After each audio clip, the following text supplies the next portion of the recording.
Très bien, donc pour déterminer le signe global de la matrice hessienne, on va déterminer d'abord le signe de ce déterminant.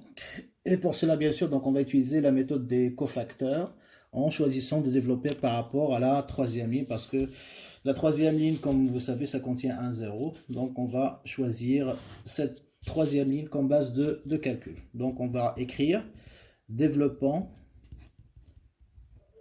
d'accord, notre calcul, c'est-à-dire du déterminant, par rapport, donc c'est très important de bien préciser par rapport à quelle ligne vous allez faire le calcul. Donc par rapport à la troisième ligne. Alors cette troisième ligne, donc elle contient donc les dérivées secondes, c'est ce qu'on appelle les cofacteurs. Alors donc on a le premier cofacteur, c'est-à-dire moins 3 sur 4 fois k à la puissance 1 sur 4, L à la puissance moins 1 sur 4, premier cofacteur. Deuxième cofacteur, donc on a moins 1 sur 4, K à la puissance moins 3 sur 4, L à la puissance 3 sur 4. Et puis bien sûr, troisième cofacteur, c'est toujours 0. Bien sûr, L lambda, lambda. D'accord? Alors le signe, donc on sait très bien que I, c'est la troisième ligne, donc la ligne 3. La colonne, c'est la première colonne, ce qui implique qu'on va avoir un signe positif. Ok, toujours. Et après, ici, donc ça va être signe négatif pour le deuxième cofacteur. Donc, parce que la troisième ligne, donc, elle passe par ce cofacteur. Et la deuxième colonne passe aussi par ce cofacteur, donc signe négatif, moins 1 à la puissance 5. Et puis ici, bien sûr, c'est positif, donc pas besoin de le déterminer. Très bien. Alors, une fois j'ai déterminé les signes, donc pour chaque cofacteur, donc je vais éliminer la ligne, d'accord, correspondante et la colonne correspondante.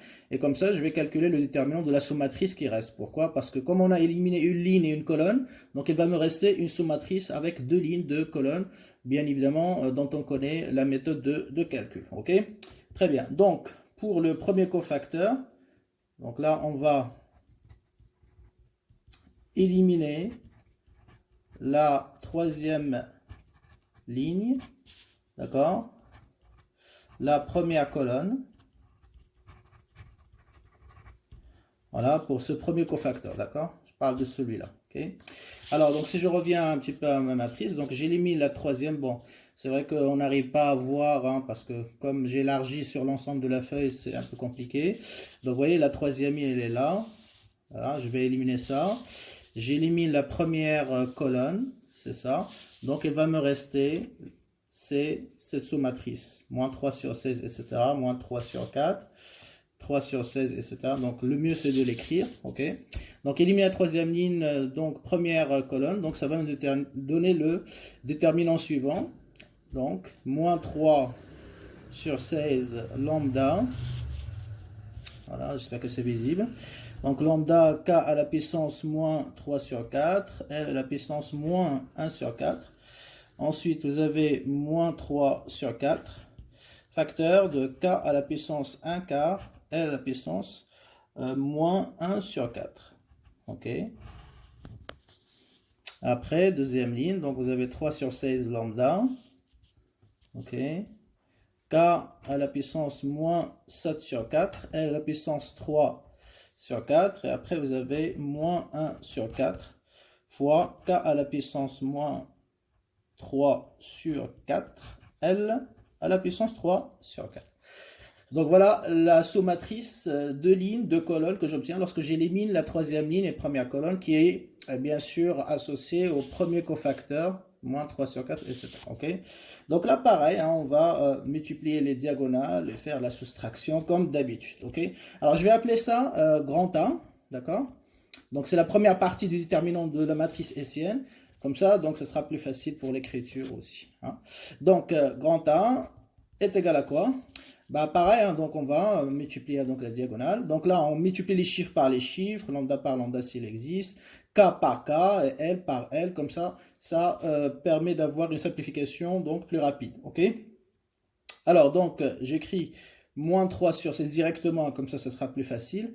Donc moins 3 sur 16 fois moins 1 sur 4.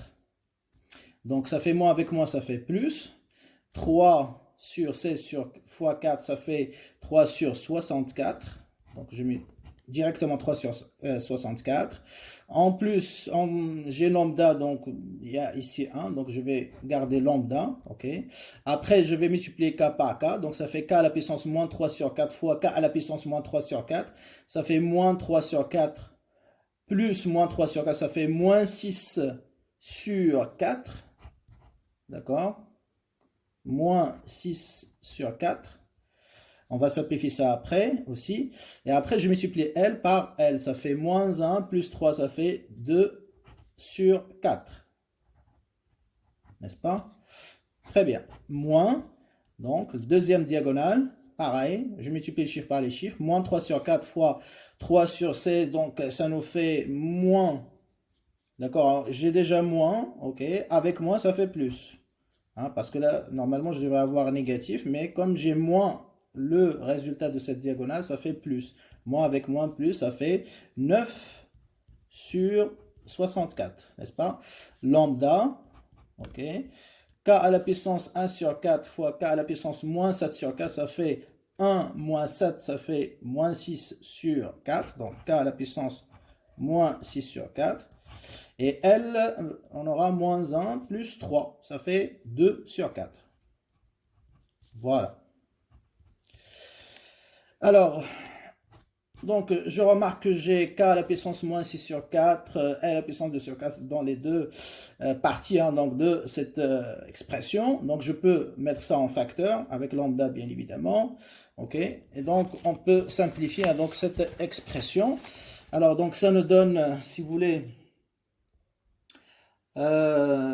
donc en mettant, hein, donc si vous voulez, k à la puissance, hein, parce que k à la puissance moins 6 sur 4, c'est un petit peu k à la puissance moins 3 sur 2. Hein, donc en simplifiant par 2, d'accord. Donc je vais mettre 3 sur 64, ok, en facteur, avec lambda, n'est-ce pas? Donc avec lambda, avec k à la puissance moins 3 sur 2, parce que c'est moins 6 sur 4, hein, donc on simplifie. 2 sur 4, ça veut dire L à la puissance 1 demi, tout simplement. D'accord? Donc ça c'est facteur de quoi? De 1, parce que c'est ça ce que j'ai ici, hein, donc ça fait 1, plus, ok, cette expression-là c'est lambda, k à la puissance moins 3 sur 2, L à la puissance 1 demi. Mais ici, j'ai 9 sur 64 au lieu de 3 sur 64. Donc, ça veut dire que je multiplie par 3 en réalité ici. Hein. Donc, ça fait 9 sur 64. Hein. D'accord Donc, ce qui nous donne en fait, voilà, donc 4, si vous voulez. 4 fois 3, c'est-à-dire 12 sur 64. C'est-à-dire, en fait, c'est comme si j'ai fait... Hein, si vous voulez, une somme, d'accord? Donc ça nous donne 3 plus 2, ça fait 12 sur 64, lambda, j'espère que c'est visible, k à la puissance moins 3 sur 2, et à la puissance 1 demi. Et là, je peux simplifier, d'accord, par exemple 4, donc ça nous fait 3 sur 16. Lambda, k à la puissance moins 3 sur 2, et L à la puissance 1 demi. Ok? Très bien. Donc, je vais garder ça. Ok? Hein, je l'encadre parce qu'après, je vais l'utiliser pour la suite de mon calcul. Ok? Très bien. Donc, ça, c'est le premier, si vous voulez, déterminant de la sous-matrice que j'obtiens en éliminant la troisième ligne et la première colonne. Alors maintenant, avec le deuxième cofacteur qu'on a identifié, c'est-à-dire moins 1 sur 4, k à la puissance moins 3 sur 4, ok, L à la puissance 3 sur 4. Donc ça, c'est le deuxième cofacteur. Donc I est égal à 3, J, c'est la deuxième colonne. D'accord? Très bien. Donc là, je vais partager ça. Ça sera plus pratique. Donc ça veut dire quoi? Ça veut dire que on va éliminer, donc pour chaque cofacteur, on va éliminer la ligne qui passe par ce cofacteur. La ligne ici, c'est la troisième ligne. Donc on va éliminer la troisième ligne, et la colonne qui passe par ce cofacteur, c'est-à-dire la deuxième colonne. Donc ça va nous donner un B qui sera le déterminant. Alors si j'élimine la troisième ligne, deuxième colonne, donc directement je vais obtenir moins 3 sur 16 lambda, 3 sur 16 plutôt, donc plus 3 sur 16, pardon, lambda, k à la puissance 1 sur 4, l à la puissance moins 5 sur 4, et après, je vais obtenir moins 3 sur 4, d'accord, facteur de k à la puissance 1 sur 4, et l à la puissance 1 sur 4. Juste un instant, j'essaie d'ajuster le téléphone. Ok, après, vous avez donc pour la deuxième ligne, moins 3 sur 16. Moins 3 sur 16. Lambda, k à la puissance moins 3 sur 4. Ok, et L à la puissance, d'accord, moins 1 sur 4. D'accord? Et après, vous avez moins 1 sur 4, k à la puissance moins 3 sur 4, et L à la puissance 3 sur 4. Ok? Donc, je vérifie bien, encore une fois, parce que c'est très important. Hein, donc, il ne faut pas aller se précipiter. Donc, toujours vérifier est-ce qu'on a les bons signes, les bonnes puissances. Parce que souvent, le calcul est un petit peu compliqué, il est un peu long. Et donc, si on commet une petite erreur, on oublie un moins ou un plus, on inverse les deux, etc. Donc, ça peut malheureusement voilà, nous faire rater l'ensemble du calcul. Donc, je vérifie. Moins 3 quarts sur 3 4. 1 quart moins, voilà. Donc, moins 3 sur 4. Effectivement, donc ici, c'est moins 1. Voilà, c'est ce que je disais à l'instant. Il faudrait bien vérifier. 1 sur 4, moins 5 sur 4, et puis moins 3 sur 4, L à la puissance moins 1 sur 4. Très bien, donc maintenant tout est bon, et après je peux faire le calcul des diagonales. Donc B, voilà. Pareil, donc on commence par les chiffres. Alors on a 3 sur 16, d'accord, fois moins 1 sur 4, donc ça nous fait moins, bien sûr. Donc ça fait moins 3 sur 64 directement. Donc ça nous éviterait d'écrire et d'allonger un petit peu voilà le calcul. Donc directement le jour de l'examen vous pourriez faire ça aussi sur la copie d'examen directement, ça multiplier ça à quoi est égal directement. Donc après on a lambda, ok, ensuite k à la puissance 1 sur 4 fois k à la puissance moins 3 sur 4, ça fait k à la puissance 1 moins 3, ça fait moins 2 sur 4. Donc je peux simplifier directement cette fois-ci, ça fait moins 1 demi tout simplement, ok. Et L, on a moins 5 sur 4, plus 3 sur 4, ça fait moins 2 sur 4. Donc moins 2 sur 4, ça fait moins 1 demi. Très bien. Et donc ça fait moins, ok. Alors ici j'ai moins avec moins, donc ça fait plus. Et donc avec le moins, donc ça reste moins. Donc là on aura 9 sur 64. 3 fois 3, 9, 4 fois 16, ça fait 64. Fois lambda, bien sûr, et après, je calcule l'écart. K à la puissance 1 sur 4 fois K à la puissance moins 3 sur 4, ça fait moins 2 sur 4, encore une fois, ça fait moins 1 demi. Et L à la puissance ici, moins 1, ça fait moins 1 demi. Très bien. Voilà donc notre deuxième déterminant de la deuxième sommatrice.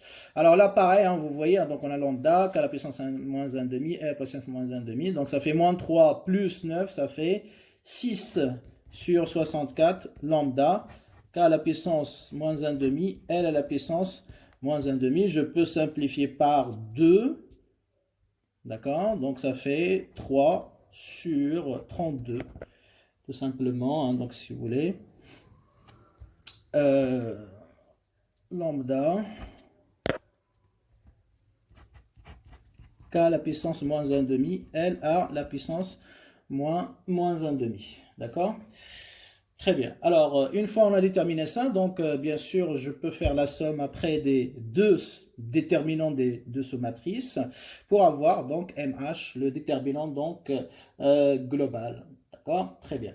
Alors, Alors, juste, excusez-moi un instant, là, je vérifie mon calcul, donc moins 3, ici on a moins 3, moins 9, c'est pas plus, hein, excusez-moi, donc ça fait moins 12. Désolé pour cette petite erreur, parce que là on a moins 3 sur 64, moins 9 sur 60, c'est pas plus. D'accord? Donc moi j'ai fait comme si j'avais plus. Donc ça fait moins 12 en réalité, donc là on peut simplifier par 4, effectivement. Donc ça nous fait moins 3 sur 16. Voilà. Donc toujours faites ça le jour de l'examen avant de passer d'une étape à une autre. Essayez toujours de vérifier vos calculs parce qu'on ne sait jamais. Parfois juste une petite inattention, ça peut nous faire commettre des erreurs. Donc moins 3 sur 16, lambda k à la puissance moins 1,5 à la puissance moins 1,5. Alors maintenant donc MH est égal à quoi? Je vais écrire ici, si vous voulez. J'ai un peu plus d'espace. Alors, MH donc sera égal à quoi? Le premier cofacteur, c'est-à-dire moins 3 sur 4. Attendez un instant, je vais essayer de lever un petit peu le téléphone, voilà. C'est mieux. Alors, moins 3 sur 4, le premier cofacteur, fois k à la puissance 1 sur 4, L à la puissance moins 1 sur 4, fois le terme A. Hein, donc, on avait calculé, c'est-à-dire 3 sur 16. On a déjà calculé. Voilà, 3 sur 16. Je consulte. Lambda, n'est-ce pas? K à la puissance moins 3 sur 2 et L à la puissance 1 sur 2. C'est ce qu'on a trouvé hein, donc pour grand A. Le premier hein, donc, déterminant de la sous-matrice. Alors bien sûr, comme son signe il est positif, donc il garde le signe négatif. Donc on va garder moins 3 sur 4. Tout ça c'est multiplication, d'accord? Très bien. Ensuite on a moins, ok? Moins le deuxième cofacteur. Donc on a le deuxième cofacteur c'est moins 1 sur 4. Alors moins avec moins, ça fait bien sûr plus. Donc je vais mettre plus 1 sur 4. Le deuxième cofacteur. K à la puissance moins 3 sur 4. L à la puissance 3 sur 4. Et je vais multiplier par B, ce que j'ai trouvé ici à l'instant, c'est-à-dire moins 3 sur 16 fois lambda, K à la puissance moins 1,5, L à la puissance moins 1,5. D'accord? Très bien, donc cela nous donne MH qui est égal à quoi? On va simplifier, toujours chiffre avec les chiffres. Alors moins 3 fois 3, donc ça fait moins 9 sur 64, n'est-ce pas? Fois lambda, ok? Alors on a K à la puissance 1 quart fois K à la puissance moins 3 sur 2, ça fait quoi? Ça fait, hein, donc je vais uniformiser les dénominateurs, donc on divise par 4, ça fait 1, moins, ici ça fait 4 sur 2, ça fait 2, moins 3 ça fait moins 6, plus 1 ça fait moins 5 sur 4. Voilà. Et L, donc on aura L à la puissance moins 1 quart fois L à la puissance 1 demi. Donc pareil, donc ça fait 1 plus 2, donc ça fait 3 sur 4.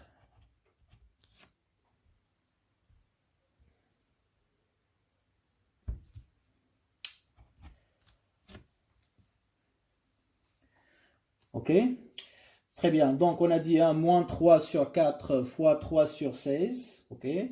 K à la puissance 1 quart fois K à la puissance moins 3 sur 2. Donc ce qui nous fait donc moins 5 sur 4. L à la puissance 1 sur 4. Voilà donc le premier terme. Ensuite plus. Alors plus donc plus avec moins. Donc ça fait moins tout simplement directement. Voilà je mets moins. Et là je vais avoir moins 3 sur 64. Pareil. Lambda. Ok. Ensuite, K. Je vais simplifier encore une fois parce que j'ai tout ça, c'est multiplication. Hein, d'accord? Donc, K à la puissance moins 3 sur 4 fois K à la puissance moins 1,5. Ça va nous faire moins 3. Moins 2, ça fait moins 5 sur 4. Et là, on va avoir aussi 3 sur 4, moins 1,5. Donc, ça fait 3 moins 2. Donc, ça fait 1 sur... ouais, c'est ça. Hein, donc, 3 quarts fois L à la puissance moins 1,5. Donc, ça nous fait 3 moins 2. Donc, L à la puissance 1 sur 4. C'est ça. Très bien.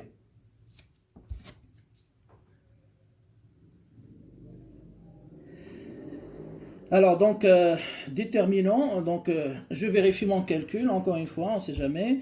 Donc, moins 9 sur 64, lambda, K, on a dit A à la puissance 1 quart, moins 5 sur 4, pardon, L moins 1 quart, donc ça fait moins 1, donc moins 2, ça fait en fait, ou plus 2, pardon, donc moins 1 plus 2 sur 4. Donc ici, c'est 1 sur 4, pas 3 sur 4, excusez-moi.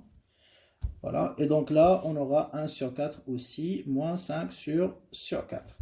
Très bien, donc là, on voit bien qu'on a lambda, k à la puissance moins 5 sur 4, et la puissance 1 sur 4.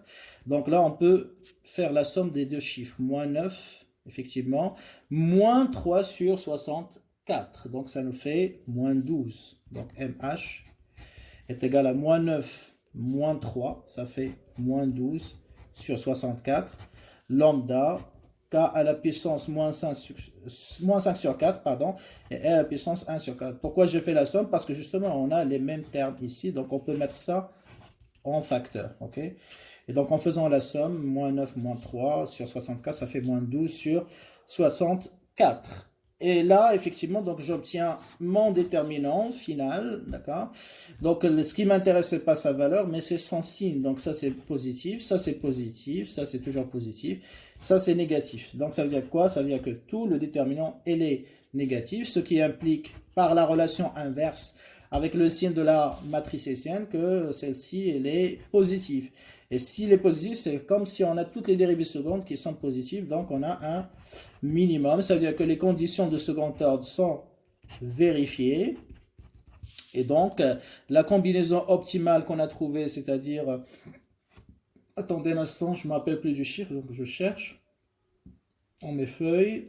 Donc, on avait trouvé 600, hein, donc la combinaison 600,4, c'est ça, 300,2. Eh bien, c'est une combinaison qui minimise réellement le coût total. Et donc, par conséquent, on peut calculer le coût total minimal, c'est-à-dire le coût total de 600,4, si vous voulez, 300,2, en remplaçant, qui est égal à W, c'est WL étoile plus RK étoile. D'accord? Alors, on a 12 pour W, n'est-ce pas? OK. Donc, 12. C'est ce qu'on a dans l'énoncé. OK. Alors, 12 fois 300,2 plus 2 fois 600,4. Et donc, ça nous donne un coût total minimal. Avec celui-ci, voilà. Coût total minimal qui est égal à 4803,2. OK. Très bien. Donc, vous voyez, hein, donc, si je n'avais pas les conditions de second ordre qui sont vérifiées, je ne pourrais pas faire ce remplacement. Donc, on a le droit, si et seulement si, la combinaison optimale vérifie les conditions de second ordre. D'accord? Très bien. Alors, on va essayer de terminer cette troisième partie, troisième vidéo, avec la signification, d'accord, du multiplicateur de Lagrange. Et là, une signification économique. Donc, c'est ce qu'on va démontrer. Signification économique du multiplicateur de Lagrange, c'est-à-dire lambda, d'accord? Alors, la signification économique qu'on donne à ce paramètre, c'est qu'on l'appelle le coût marginal. Donc, lambda est considéré comme le coût marginal dans le cas, attention, hein, donc c'est pas dans le cas de programme de maximisation, dans le cas du programme, il y a une condition à respecter, dans le cas du programme de minimisation du coût total. Hein, n'oubliez pas. C'est uniquement lorsque vous avez un programme de minimisation du coût total que le paramètre lambda est là, c'est signification du coût marginal. Alors ça veut dire quoi? Ça veut dire que en fait lambda il correspond, ou une mesure correspond au supplément du coût qui résulte, d'accord, qui résulte de la production d'une unité supplémentaire d'output.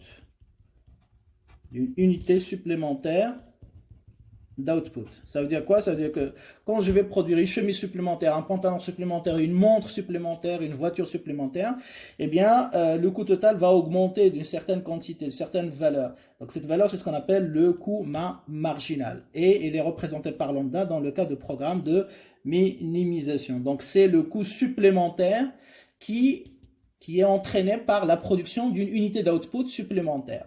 Parce que quand je vais produire une unité supplémentaire d'un output, ben, je vais supporter certaines charges supplémentaires. La totalité ou le montant de ces charges supplémentaires, c'est ce qu'on appelle le coût marginal. On va revenir sur cette notion dans le deuxième et dernier chapitre en détail, mais bon, voilà. Donc là, on fait un rapport justement avec la valeur du paramètre lambda, le multiplicateur de Lagrange. Donc ça veut dire quoi? Si par exemple lambda est égal à 2, ça veut dire que en fait, la production d'une unité supplémentaire d'output, eh bien, exige de payer 2 dirhams supplémentaires. Okay? Donc, si lambda est égal à 2, cela veut dire en fait que la production, d'accord, la production d'une unité supplémentaire d'output nécessite de payer 2 dirhams supplémentaires. C'est ça un petit peu l'idée. Si c'est égal à 5, ça veut dire que le coût d'une unité supplémentaire d'output est égal à 5. Voilà. Donc toujours, donc lambda, c'est le coût, pour faire simple, d'une unité supplémentaire d'output. Voilà. Voilà la signification économique de lambda. Dans le cas de programme, bien sûr, de minimisation, pas dans cas de maximisation. Donc à partir de sa formule, hein, donc lorsqu'on dit on va d'abord donner la formule et après faire la démonstration. Donc lambda, si vous voulez, donc il mesure la variation, ok, du coût total suite à une variation, d'accord, de la quantité d'output d'une unité supplémentaire. Donc si je fais varier, par exemple, je fais augmenter la quantité produite de l'output d'une unité supplémentaire, eh bien le coût total, l'ensemble des charges va varier, va augmenter d'une certaine valeur. Donc cette valeur, c'est ce qu'on appelle lambda, le coût marginal. Et donc, ça nous donne la formule mathématique de lambda, puisque c'est une variation du coût total, donc on écrit delta coût total sur la variation de l'output, donc delta Q. Ou si vous voulez aussi, lambda est égal à D coût total sur DQ. Voilà donc sa formule mathématique. Alors on va essayer de faire la démonstration.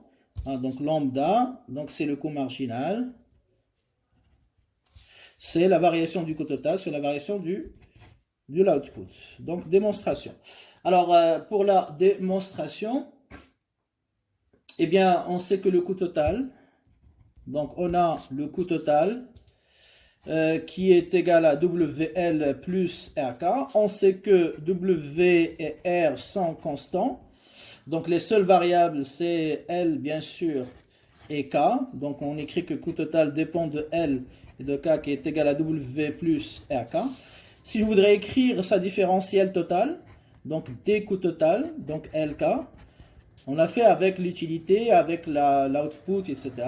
Donc, c'est la dérivée de la fonction par rapport à chacune des variables. Donc, la dérivée du coût total par rapport à L, n'est-ce pas, fois DL, plus la dérivée du coût total par rapport au capital fois DK. Comme on avait du xy, c'est la dérivée de u par rapport à x fois dx, plus la dérivée de u par rapport à y fois dy. Donc, c'est le même principe, différentiel total. Alors, si on dérive le coût total par rapport à L, qu'est-ce que ça donne? Donc, ça donne W. Voilà, ça c'est 0. Fois, donc il reste DL. Plus, si je dérive par rapport au capital, c'est-à-dire K, donc ça c'est 0. Il reste R fois DK. Très bien. Donc, D coût total est égal à cette expression. N'est-ce pas? Très bien. Alors, qu'est-ce qu'on sait dans les conditions de premier ordre, c'est-à-dire à l'optimum? Parce que le paramètre lambda, comme on a fait pour le consommateur, utilité marginale du revenu, c'est à l'optimum. Donc, c'est défini de cette manière à l'optimum. Donc, pareil, on va partir de la situation d'optimum. Donc, à l'optimum, on a donc la première condition de premier ordre. Donc, la première équation. Donc, on avait trouvé que W est égal à quoi dans le programme de minimisation? Si vous vous rappelez bien, d'accord? Donc, la dérivée, en fait, enfin, le prix unitaire, d'accord, du travail est égal à lambda fois Q de L, n'est-ce pas? Voilà, parce qu'on avait fait la dérivée W moins lambda QL est égal à 0, donc W est égal à lambda Q de L. C'est la première équation de condition de première du programme de minimisation. Et deuxième équation, on avait trouvé que R est égal à lambda Q de K. Donc je vais remplacer dans l'expression du D coût total, on avait trouvé W fois DL plus R fois dk. Donc je remplace W par son expression, ça fait lambda Q de L fois dl, ok, plus R qui est égal à lambda Q de K fois dk. Donc là, je peux mettre lambda en facteur, ça fait Q de L fois dl plus Q de K fois dk. Or, ça c'est quoi? C'est la différentielle de la fonction de production. Parce que justement, dq c'est quoi? C'est la dérivée de q par rapport à L fois dl, plus la dérivée de q par rapport à k fois dk. Et ça c'est quoi? C'est q de L fois dl plus q de k fois dk. Donc je remplace cette expression-là, vous voyez, par dq. Ce qui me donne d coût total qui est égal à lambda dq. Et par conséquent, donc lambda est égal à d coût total sur d dq. C'est ce qu'on cherchait à démontrer justement. Donc lambda, dans le cas de programme, encore une fois, de minimisation, donc on peut considérer que c'est le coût marginal. Donc c'est la dérivée du coût total par rapport à dq. Très bien, donc on va se contenter de ça. Il nous reste une application de TD sur le programme de minimisation et l'utilisation du paramètre, donc du multiplicateur de Lagrange. On va voir ça dans la prochaine séance.